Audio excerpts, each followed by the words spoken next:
Hello, I'm Susan Elliott, the news editor for Musical America. Today we're going to be talking to Susan Fader. Susan is the program officer for arts and culture at the Mellon Foundation. The Mellon Foundation is the largest funder of arts and culture in the country, with an endowment of $6.5 billion. Hi, Susan. Thank you so much for joining us today. We want to talk about the pandemic and its impact on the Mellon Foundation and on what you do there. I joined the foundation in 2007 as the program officer for what was then the Performing Arts Program. It was at the time a fairly delineated structure with an opera program, an orchestra program, a single choreographer modern dance program, and a theater program, which made it very easy for us to say no to people, because we could say, we don't do this, we don't do that. There had been a lot of continuity in the grant making over the years, particularly in the orchestra program, which was toward the end of a 10-year initiative that was funding the same 12 orchestras. Under our last President Earl Lewis, who was with us from 2013 to 18, we developed our first strategic plan. We merged the Performing Arts Program with our museums program. We abandoned the discipline-specific orientation of the foundation more towards strategic frameworks, which afforded us the opportunity to think much more broadly and to bring in new kinds of grantees into the portfolio. And which has continued and been wonderfully refined by our new president, relatively new president, Elizabeth Alexander, who announced publicly our new strategic framework, which is based in social justice practices, but social justice practices in support of the arts and humanities. Our commitment to those as the largest private funder in the arts and humanities goes unabated and continues. Possible to have a social justice in orientation and be artist-focused and artist-centric. And I think about our new work in opera and the opera companies that are doing opera new works, you know, are talking about prison incarceration, wrongful incarceration in prison reform and trans rights and, you know, the Central Park Five and opera. The relevancy of opera, I think, is really strong. And so it's possible to support opera and still have a social justice focus. And we are not saying to them, you have to commission this work by that composer. They are coming to us with their ideas. And I think this is part of a zeitgeist. The grant application process is probably very different now too as well, right? Which generally is by invitation only, but with a lot of regranting programs. Mm-hmm. So, you know, to take Chamber Music America, we support a classical music commissioning program through them, but it's one grant to Chamber Music America, which allows them to dispense multiple grants over time. And I'm sure the pandemic has impacted the foundation on just about every level. Yeah, you know, the pandemic, of course, hit our endowment like it hit everybody else's. Fortunately, that's recovered over the last couple of months, but our trustees were absolutely remarkable in the flexibility they gave us right at the beginning of the pandemic. And the first thing they did was to allow us to convert some of our multi-year grants that had been, you know, for types of projects and initiatives into general operations. And we said, trust our grantees, they know what to do, they need the money now, their doors are shut, they can't perform, we don't want that money sitting there. So that was the first thing they did. The second thing they did was to allocate, allow us to allocate $30 million to spend between our March and June board meetings. So we all come through our budgets, we decided what could be postponed, what didn't make sense when you couldn't travel, when you couldn't perform, what could we do quickly? And from that, and then from our presidential funds, we created a number of emergency grant programs. There was a New York City COVID-19 response program that was with many, many other New York City-based funders. There was the U.S. Artist, that was a $10 million infusion from Mellon. There was the U.S. Artist Relief Fund that was run out of U.S. artists in Chicago. We contributed $5 million to that. We created the Regional Arts Resilience Fund, which was modeled on the New York City COVID program for small and mid-sized organizations. On top of that, our trustees, along with Ford Foundation and MacArthur and Doris Duke and several others, decided that this was not a time to hold on to our corpus, that we should be releasing more funding. So on our base grant making budget of $300 million across the foundation, we've added another $200 million for calendar 2020. So Dance Company B gets in touch with you and says, we have your funds, and now we would like, instead of using them on commissioning a new piece, we need to use them to fix for general operations. We don't need, we are trusting the grantee in this, and this is general operations. And Mellon tends not to do general operating support. Right. We like to think of ourselves as an incubator and a catalyst, and that the work that we are trying to catalyze or change happens over multiple years. So these are large grants and over multiple, as I say, multiple years. So we are trusting them to sit on those funds. We hope some of it will earn a modest degree of interest over time, because these are 6- and 7-figure grants. Right. And so organizations can use those now, not specific to the purpose they originally applied for. Is that right? Mm-hmm. Take Carnegie Hall, the National Youth Orchestra 2 is not going to be able to meet this summer in person, so they have converted some of those funds so that the work can happen virtually, and that they can, and they will reserve the other 2 years of that grant for what we hope will be normalization of activities by next summer. And again, the flexibility of a multi-year cycle is if a grant involves, say, touring activities, we understand, or travel, we understand that that we will have less of that money being spent in the first year and more of it being spent in the second and third year of a grant. How has the pandemic impacted the Mellon as an organization internally?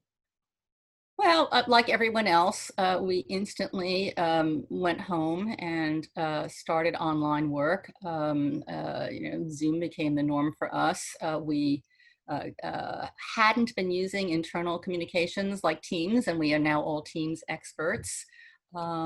But by and large, the kind of travel I would have been doing regularly pre-pandemic, there's no reason to do that because the work I would be going to see is not happening. So we're doing much more on Teams, on Zoom, I would say, than we would be during email. I'm very conscious of the fact that people need to connect. The arts and culture team is variously located in New York and North Carolina and Arizona and Kentucky and Australia at the moment. So it makes for interesting timing of staff meetings. We're going to be looking at new business models. We are going to be helping organizations think through those. What is future forward? What is possible in this world, new world? I think we will be trying to help people right size. And I imagine there's going to be more collaborative work. I think there's going to be some consolidation. I think there will inevitably be closures. And we have precedent in helping certain companies close gracefully. The Merce Cunningham one is the great exemplar. When before Merce died, he made the decision to close the company, and he wanted to do so gracefully. And he did so with Mellon's support in documenting the legacy and in helping the dancers transition. And I think a good funder is thinking systematically about all of these things. We want to try to help organizations through that, with brain power, even if not with financial power. And whose brain power? Yours? Well, we have a team of experts, and we talk to teams. We are in regular contact and support with the service organizations in music and in the other disciplines we represent. I think it was remarkable how fast they pivoted, not only to their online conferences this spring and to resource offerings on advocacy and PPP loans and the like, but also then in the second and more profound, equally profound pandemic following the death of George Floyd, which just brought to the surface for so many organizations the pain and suffering of Black people, Black and brown people that had been submerged. And so I think that we are dealing with twin pandemics now, and certainly with our social justice framework, we are thinking about that as well. How does that manifest? In other words, does it mean that Orchestra B will now need funds for creating more fellowships for Black and Latinx folks. What does that mean? I don't think we can impose that on an orchestra or any other institution. I think that these institutions have to make their own way into what becoming more inclusive and equitable means to them.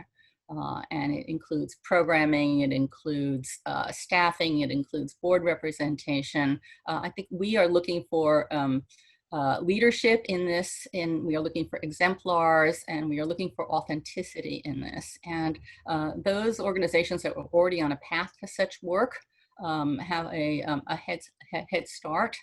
But this work was happening. We have almost 80 orchestras to date participating in the match to the National Alliance for Audition Support. And I think this is a very encouraging sign, even in the knowledge that this is long-term work and you are not going to achieve anything approaching a reflection of the demographics of our society in the next year or 2 years or 5 years, but over 10, 20 years, over next generation, especially as musicians retire and openings happen. I am optimistic that this work is now understood to be a commitment by increasing numbers of orchestras. Orchestras have a particular challenge because they, management doesn't control the hiring of musicians the way it does control the hiring of staff. So I've been so encouraged to see union representatives at the Sphinx conference for the last 3, 4, 5 years, to be involved in the Alliance, to be bringing this home, and to be open to broadening who are the substitutes in an orchestra. And I think that the direction that we are going is really encouraging, but I think that's easier for me to say as a white person than as a Black musician. Sure. And I'm very grateful and respectful of that. And I know the League and Opera America and Chorus America, they all went immediately online for their conferences this year. Absolutely. Mm-hmm. Remember also that they lost the income of the conference registrations for all this work. Right, because they were all free. They were all free, and they were able to attract many hundreds of more people to each of these conferences than would have happened had they been involving travel and hotel and conference registrations. So this is a silver lining in the period, that the access to information has improved, and the time to do so, and the eagerness to connect. Kudos to our service organizations in this period. They are unsung heroes. What do you think about the whole idea of streaming for free? Do you have an opinion about that? My opinion goes back to my years as a music publisher, and when the iPod was first invented and music became available for free, and I watched the recording industry collapse very, very quickly. I believe that artists should be compensated. I believe that content creators should be compensated. And I also believe there should be broad access. So finding that balance is very, very important. Once content is free, it's really hard to pull it back. And I think this will be a challenge for the field going forward. Has the foundation had to furlough folks, or Absolutely not.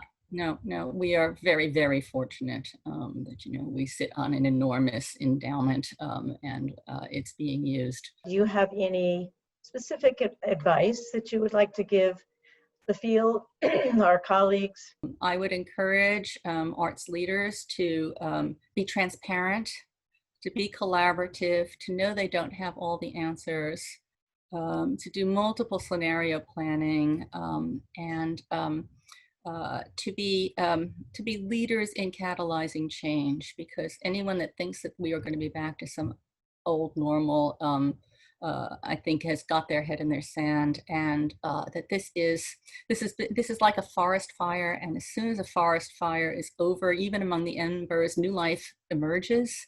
And I think that the new life that is going to emerge out of these dual pandemics will be more aligned with the demography of our country and the values of our country, and that there will be a role for art in that future, and I find that exciting. And that's easier for me to say when I'm not worried about payroll and rent and all the things that an arts leader has to do.